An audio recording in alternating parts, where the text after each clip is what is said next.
প্রিয় করাইলবাসী, আমি শুনেছি এখানে যে বললাম একটু আগে মনে কোনো এক গুরুত্বপূর্ণ কথা। আমরা সিদ্ধান্ত নিয়েছি আলহামদুলিল্লাহ, আল্লাহর রহমতে আল্লাহ আমাদেরকে সেই সুযোগ দিলেন। আমরা এখানে যে মানুষকে আপনারা কষ্ট করছেন, থাকার কষ্ট করছেন, সেই কষ্টটি আমরা সমাধান করতে চাই। এখানে এবং এইখানে যে মানুষগুলো থাকেন তাদের নাম সৃষ্টি করে আমরা প্রত্যেকটি ছোট ছোট ফ্ল্যাট করবো, সেই ফ্ল্যাট তাদের নাম আমরা দিতে চাই।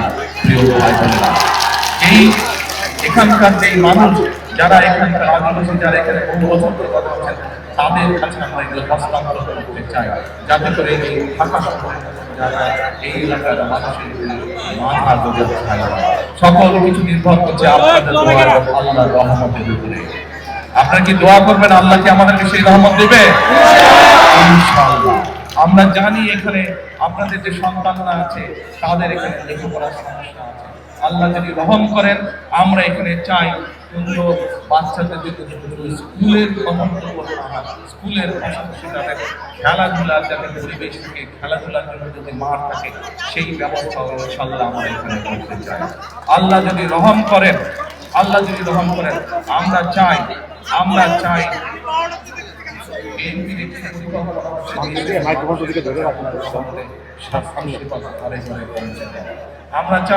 করাইলবাসী, আমরা যে কাজগুলি একটু আগে আপনাদের সামনে তুলে ধরলাম, এই কাজগুলো আল্লাহর রহমতে যদি আমরা করতে পারি ইনশাআল্লাহ একই সাথে আপনাদের চিকিৎসার ক্ষেত্রে যাতে সমস্যা না হয়, আপনাদের কাছে ঘুরে যেতে হবে না হয়, আপনাদের এলাকার মধ্যে ক্লিনিক থাকবে, হাসপাতাল থাকবে, সবকিছু থাকবে। আমরা আপনাদের এইভাবে সাজিয়ে তুলতে চাই। মাইক্রোফোনটা হাতে দাও।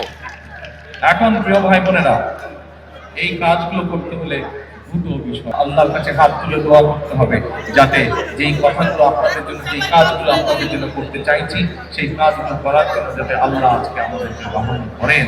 এখানে একটু করে দোয়ার অনুষ্ঠান শুরু হবে, সেই দোয়ায় আমি মাওলানা সাহেবকে অনুরোধ করবো যে যাই কথাগুলো আপনাদের জন্য আমরা যা করতে চাই, সেই কাজগুলো যাতে আপনাদের জন্য আমরা করতে পারি, সেই জন্য হাত তুলে যাতে আল্লাহর দরবারে আজকে আমরা দোয়া করতে পারি। আল্লাহ যদি সহায় থাকে, যেই কথাগুলো আপনাদের সামনে আমরা বলেছি, যেই কথাগুলো আমি আপনাদের সামনে বলেছি, প্রত্যেকটি কাজে ইনশাআল্লাহ আমরা বাস্তবায়ন করতে সক্ষম হব, একমাত্র আল্লাহর সমর্থন থাকে। এবং বিশেষ করে আপনার মা বোন যারা আছেন, এই মা বোনদের পাশে যাতে আমরা দাঁড়াতে পারি, মা বোনদের পাশে। আজকে যেহেতু এটি কোনো রাজনৈতিক জনসভা নয়, এটি যেহেতু আজকে দোয়া মাহফিলের অনুষ্ঠান, সেই জন্য আমি আজকে মাওলানা সাহেব যিনি এখানে দোয়া অনুষ্ঠান পরিচালনা করবেন একটু পরে, আমি ওনার কাছে অনুরোধ করব যে আপনি আজকে সমগ্র করাইলবাসীর পক্ষ থেকে আপনি আজকে আমরা সকলে মিলে আল্লাহর কাছে হাত তুলে চাইব যে কথাগুলো আমি আপনাদের সামনে তুলে ধরলাম, আমার যে চিন্তার কথাগুলো আপনাদের সামনে তুলে ধরলাম, আমার যে পরিকল্পনার কথাগুলো আপনাদের সামনে তুলে ধরলাম, সেগুলো যাতে বাস্তবায়ন করতে পারি, সেই তৌফিক যাতে আল্লাহ তাআলা আমাকে দেন। প্রিয় এলাকাবাসী, আপনারা এই এলাকায় থাকেন, আপনারা যেমন এই এলাকায় অনেকে আছেন, আপনারা আজকে বহু বছর ধরে, যুগ ধরে আপনারা বসবাস করছেন, এই এলাকায় আপনারা অনেকে বড় হয়েছেন। আমি কিন্তু আপনাদের এলাকারই সন্তান।